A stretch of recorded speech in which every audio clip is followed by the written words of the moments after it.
The Getaway, Black Monday, a sequel to the original Getaway that unfortunately kind of devotes itself to a lot of the same flawed concepts of its predecessor. In some ways, it might as well be the same game, just with a new story. There are some fixes here for problems with the original game, but a lot of those are very superficial. There are a lot of holdover problems here, as well as a bunch of new ones that weren't a problem in the original game. Interestingly enough, Black Monday, despite being billed as a proper sequel, is not really tied into the original Getaway storyline in any real major fashion. There are three main players in this game, none of which appeared in the original game. There's Ben Mitchell, who is a sort of tough as nails, gruff, angry cop. There's also Eddie O'Connor, a former boxer who's also worked as a hired thug and a thief. And then there's this young girl named Sam, who's also a thief and is part of Eddie's crew. The overall story of the game isn't exactly the easiest thing in the world to figure out. You start out playing the game as Mitchell and go through the first few chapters as him. You're sort of investigating this group of Latvian mobsters in the London underworld. Yes, that's Latvian, not Russian, because Russian's not trendy anymore. Latvia, that's where the real underworld crime is now. You're also involved in investigating the kidnapping of a prominent reporter and just kind of going through the usual crime story stuff.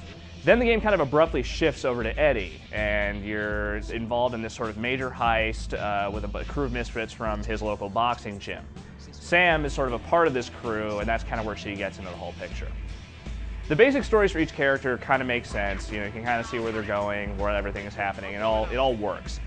Some of the background stuff, though, doesn't really fill in very well. A lot of the stuff with the Latvian gang and the heist stuff, it never really comes fully together in any real cohesive fashion.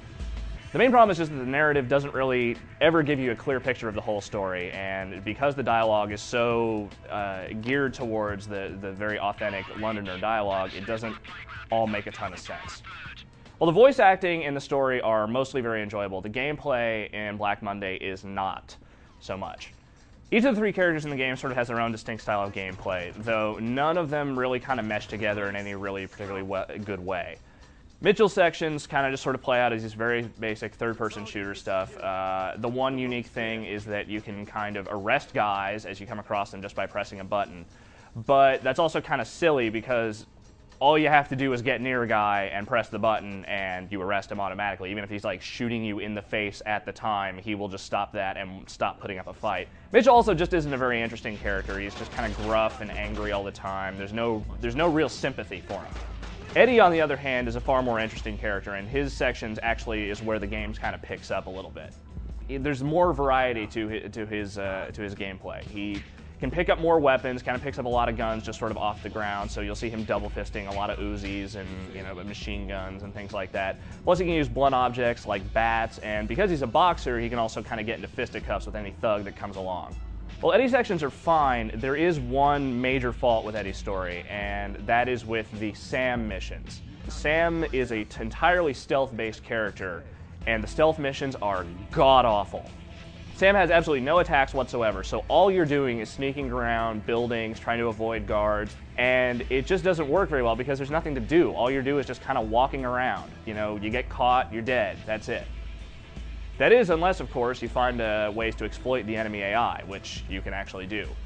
In the unlikely event that you do get caught, you can just find little hiding spots around. Even if they're in plain view of the guards that are shooting at you, if you get behind one of these spots, they'll just lose sight of you.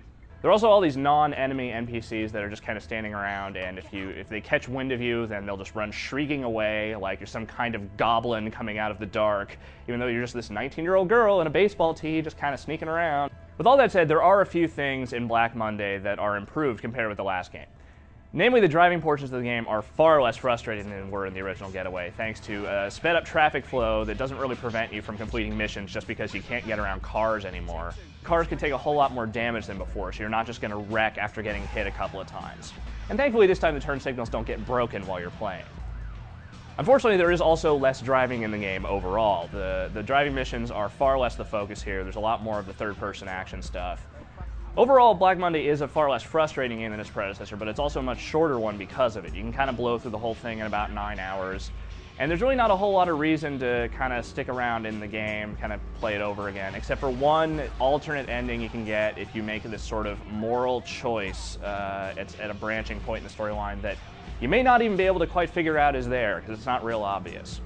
You also won't have a whole lot of desire to kind of go through the city and just kind of drive around and explore stuff, because it's just kind of the same thing as was in the last game. The graphics engine looks a little archaic at this point. The textures are kind of muddy and nasty. There's not a lot of traffic going on in the background, but overall it looks okay. The best part of the visuals, though, are the cutscenes, which are incredibly well directed, if not brilliantly rendered. Unfortunately, the CG stuff just doesn't look as nice because the graphics, again, are just a little on the muddy and kind of dark and not real that great looking side of things. When all is said and done, Black Monday is just not really that great of a game. It's a lot like its predecessor in that it's kind of a love it, hate it situation, though this one definitely falls more towards the hate it side of things because it's just rehashes a lot of the same stuff from the first game, fixes a few superficial things, adds more problems to the mix, and just doesn't come together as a particularly enthralling product. There are times when you'll like the story a whole lot, and the dialogue and acting is brilliant, but that is not enough to make it a recommendable play, unfortunately.